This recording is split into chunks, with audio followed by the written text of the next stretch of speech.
मनाच्या कोनातून, हृदयाच्या कोपऱ्यातून आणि चष्माच्या कोपऱ्यातून ज्यावेळी आपण पाहतो त्यावेळी शब्दांचा भडीमार करताना कुठल्याही शब्दाची उसनवार भलावणी न करता तलवारीप्रमाणे, तलवारीच्या पात्यावर ज्याप्रमाणे धार असते त्या धारेप्रमाणे शब्दांची पुष्पमाला करून त्या पुष्पमालेवर त्याचं प्रतिबिंब निर्माण करून मनाचं आकलन, शक्तीचे विचार आणि शक्ती सामर्थ्याच्या जोरावर चालणारा दिमाग वापरून आपल्या दिमागाच्या दृष्टीने ज्यावेळी आपले ते शब्द आपण ज्या शब्दाप्रमाणे त्या दैनिक सकाळच्या किंवा वृत्तपत्राच्या ज्यावेळी आपल्या लेखणीतून आणि आपल्या पेनातून ज्यावेळी आपण ते त्या पेपरवर उतरतो ना त्यावेळीच खरोखर तो पत्रकार म्हणून मानला जातो.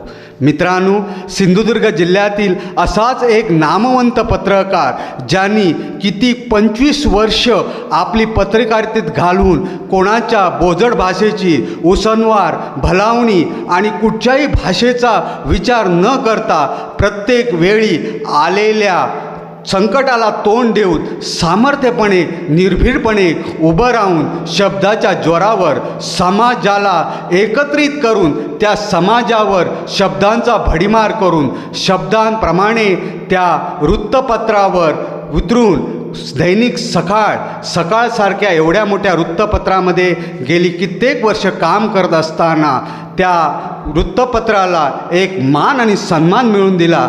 असाच आमचा बांदा शहरातील, सिंधुदुर्ग जिल्ह्यातील नामवंत पत्रकार निलेश तुकाराम मोरजकर. ज्ञानदीप विकास मंडळ सावंतवाडी सिंधुदुर्ग जिल्ह्यातील नामवंत आणि 5 अशा स्तरामधील ज्या क्षेत्रामध्ये काम करणारे असे 5 महत्त्वाचे असे आपल्याला पुरस्कार देण्यात आले. त्या पुरस्कारामध्ये सर्वात महत्त्वाचं नाव म्हटलं तर त्या नावामध्ये निलेश मोरजकर यांचं नाव अग्रगणीय होतं. सिंधुदुर्ग जिल्ह्यात बऱ्यापैकी कामगिरी करून त्यांनी आपल्या पत्रकारीमध्ये हातखंडा मिळवला आणि आपलं नाव ठासून भरलं. दैनिक सकाळला त्यांनी बरीच वर्ष काम करत असताना दैनिक सकाळच्या वृत्तपत्रात कोणतीही चूक न करता व्यवस्थितरित्या आपलं काम चोखपणे बजावलं. असे निलेशजी मोरजकर यांचा आपण कोकण विजन न्यूज चॅनलच्या माध्यमातून मुलाखत घेणार आहोत आणि त्यांना भेटून त्यांच्याशी हितगुंज करणार आहोत.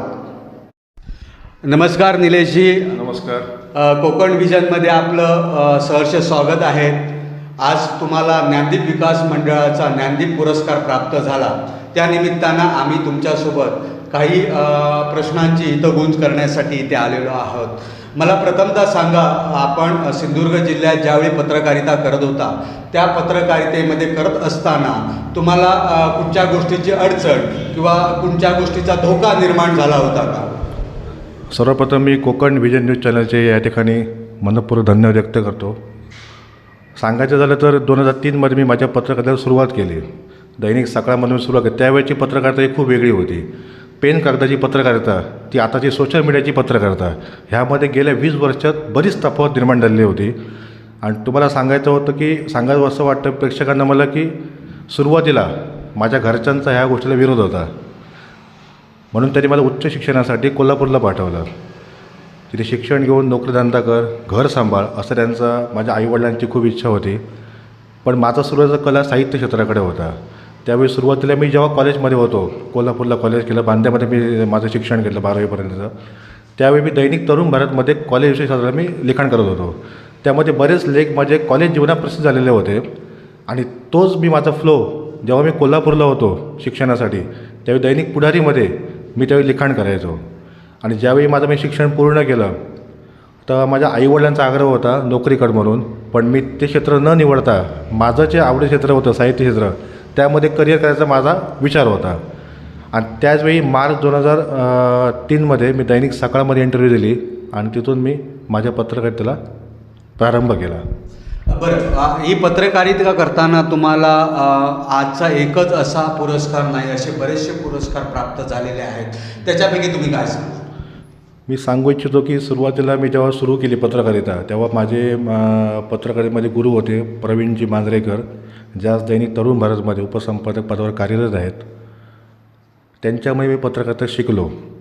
दैनिक सकाळमध्ये माझे दुसरे गुरु कैलासवासी अरविंद शिरसाट सर, त्यानंतर आमचे सध्याचे आवृत्ती प्रमुख शिवप्रसाद देसाई यांच्याकडून बरंच काही मला शिकायला मिळालं. आणि त्यावेळी मी माझा जीवनप्रवास सुरू केला पत्रकारितेमधला. मी 2 वर्ष सुरुवातीला सकाळमध्ये पत्रकारिता केली. त्यानंतर मी दैनिक तरुण भारत, जे सिंधुदुर्ग जिल्ह्याचं मुखपत्र होतं त्यावेळी मी दैनिक तरुण भारतमध्ये 5 वर्ष पत्रकारिता केली. तरुण भारतमध्ये मला अनेक संध्या मिळाल्या. मी सांगावं असं वाटतं की 2005मध्ये ज्यावेळी नारायण राणे साहेबांनी शिवसेना सोडली आणि ते काँग्रेसचे झाले होते, ती निवडणूक मी पूर्ण लाईव्ह बघितलेली आहे. मग त्यावेळी मी 8 दिवस मालवणमध्ये राहून तिथले वार्तांकन केलेलं होतं. मला सांगावं असं वाटतं की सिंधुदुर्ग जिल्ह्यातली मुख्य डेडलाईन असतील, मालवण म्हणा, सावंतवाडी म्हणा, ओरोस, कणकवली आणि गोव्यामध्ये पणजी, मडगाव, म्हापसा ह्या डेडलाईनला मी काम केलेलं आहे. आजपर्यंत तुम्हाला कोणकोणते पुरस्कार प्राप्त झालेले आहेत? आतापर्यंत मला सुरुवातीला जिल्हा पत्रकार क्लबचा आदर्श पत्रकारिता पुरस्कार ग्रामीण 2008मध्ये मला तो मिळाला होता. त्यानंतर भास्कर अवॉर्ड मला मिळाला, तो मला राष्ट्रीय लेवलचा पुरस्कार आहे, जो गोव्यामध्ये गोव्याचे मुख्यमंत्री डॉक्टर प्रमोदजी सावंत यांचं त्याचं वितरण झालेलं होतं त्या पुरस्काराचं. आत्ताच मला 1-2 दिवसापूर्वी ज्ञानदीप शिक्षण विकास मंडळाचा आदर्श पत्रकार पुरस्कार जिल्हा स्तरावरचा मिळालेला आहे. बघायला गेलं तर पत्रकारिता ही धडाडीची पत्रकारिता असते आणि पत्रकार हा एकदम खमका आणि धडाडीचा माणूस असतो. अशा तुमच्या जीवनामध्ये कधी प्रसंग आला का की अशा पद्धतीने कधीतरी मला मागे यावं लागलं किंवा त्याला त्या संकटाला तोंड द्यावं लागलं? अशा अनेक घटना घडलेल्या आहेत जीवनात. आणि पत्रकारिता ही मुळात संघर्षाची असते. त्यामध्ये राजकीय विषय असो, सांस्कृतिक असो, कलाक्रीडा विषय असो, ग्रामीण भागातला जो पत्रकार असतो त्याला सगळे विषय सांभाळायचे असतात.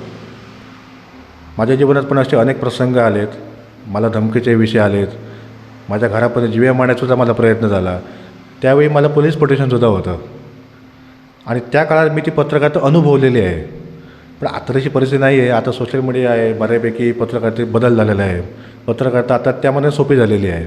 मग त्यावेळीची पत्रकारिता ज्यावेळी मोबाईल नव्हते, फोन नव्हते, अशा याच्यामध्ये आपलं नेटवर्क जमवणं, तिथून त्या बातम्या संकलित करणं, त्याची छायाचित्र म्हणा ती जाऊन ऑफिसला जमा करून त्याची बातमी घेणं, हे खूप मोठं दिव्य होतं. आणि तेव्हा त्या दिव्यातून आम्ही तिकडे गेलेलो आहोत.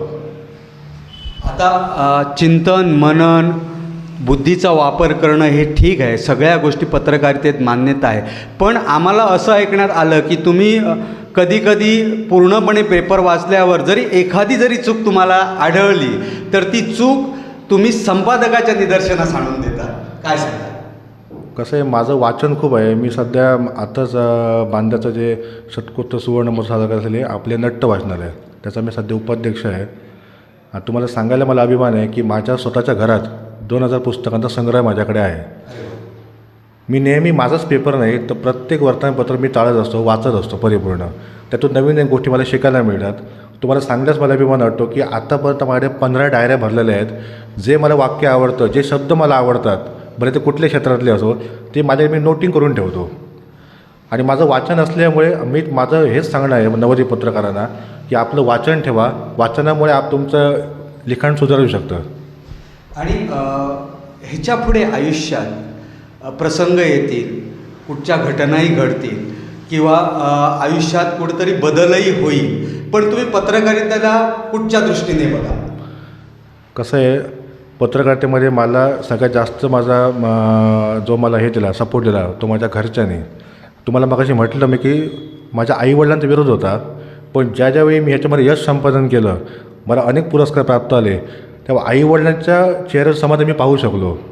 आज सध्या माझी पत्नी, माझी धर्मचारिणी मला परिपूर्ण सहकार्य करते.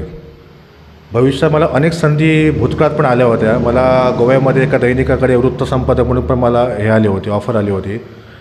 पण माझा गाव मी प्रथम बघितला, कारण माझ्या गावात पत्रकाराच्या माध्यमातून एखादा स्थानिक पत्रकार आपल्या लेखणीच्या माध्यमातून आपल्या गावाचा विकास साधू शकतो, इथल्या समाजाला न्याय देऊ शकतो, हे तेव्हा हेरलं मी. आणि म्हणून मी बांद्यात राहायचा निर्णय घेतला. बांद्यात जाऊन इथल्या लोकांच्या ज्या समस्या आहेत, ज्या शासन दरबारी कशा पद्धतीने मांडायच्या यासाठी मी इथे कायमस्वरूपी प्रयत्नरत राहील. सर, आपण बऱ्यापैकी आम्हाला माहिती दिली, पत्रकारिता कुठच्या पद्धतीने आणि कशा पद्धतीने करावी, कसं सामोरं जावं ह्याबद्दल सांगितलं. कोकण विजन न्यूजच्या माध्यमातून आपण आपल्याला मुलाखत दिल्याबद्दल आम्ही आपले खूप खूप आभारी आहोत. धन्यवाद. धन्यवाद. मित्रांनो, आता आपण पाहिलं, आपण जी निलेशजी पत्रकार, जे ज्येष्ठ पत्रकार आहेत, सिंधुदुर्ग जिल्ह्यातील नामांकित पत्रकार आहेत, त्यांच्याशी आपण आता मुलाखत केली, त्यांच्याशी हितगुंज केली, त्यांच्या आयुष्यावर काही प्रश्न विचारले, त्यांच्या आयुष्याची वाटचाल कशा पद्धतीने होती त्याबद्दल काही प्रश्न विचारून त्यांच्याकडनं त्यांच्या जीवनाविषयी काय त्यांचं एहम आहे पुढची तेही माहिती करून घेतलं. मित्रांनो, लक्षात घ्या, पत्रकारिता करणं सोपं नाही. प्रत्येक साम दाम दंड भेद अशा प्रत्येक गोष्टीला सामोरं जावं लागतं आणि निर्भीडपणे कुठच्याही गोष्टीला न घाबरता, कुठच्याही गोष्टीला कुठची भीती न बाळगता सामोरे जाणं आणि सामोरं जाऊन पत्रकारिता करणं ह्यालाच खरं पत्रकारिता म्हणतात, हे लक्षात घ्या. निलेशजींसोबत आपण हितगुंज केली, त्यावेळी त्यांनी पण आपल्या जीवनाचा भडीमात्र जो त्रास सहन करावा लागला, पत्रकारिता करताना कशा पद्धतीचं प्रसंग आपल्यावर उद्भवले, कशा पद्धतीने आपल्यावर पोलीस प्रोटेक्शन घ्यावं लागलं, ह्या बाबतीतही त्यांनी सांगितलं. पत्रकारिता करणं सोपं नाही, पण पत्रकारिता करणं सोपं नसलं तरी समाजाच्या दृष्टीनं समाजाला काय द्यायला पाहिजे, समाजाकडनं काय घ्यायला पाहिजे, आपल्या देशाचा चौथा स्तंभ म्हणजेच पत्रकारिता आहे आणि पत्रकारिता ही एवढी ताकदवर आहे, अखंड समाजाला एकत्रित करून त्या समाजावर भडीमार असा शब्दांचा वापर करून त्याच्यातनं त्यांची मनं जिंकून आपल्याला पत्रकारितेतनं जर का त्यांच्यापर्यंत कुठची गोष्ट पोचवायची असेल तर शब्दाची धार असलेली तलवारीप्रमाणे त्या पाथ्यावर लवती धार असलेली त्या धारेची पुष्पमाळा करून त्याचं मनोगत एक ठिकाणी करून ते मिळवून त्यानंतर तो अलगदपणे आपण ज्यावेळी वृत्तपत्रावर शब्द मांडतो ना, आणि तो शब्द ज्यावेळी समाजाला आवडतो त्यावेळीच पत्रकारिता यशस्वी होते. यश माधव, कोकण विजन न्यूज, बांदा.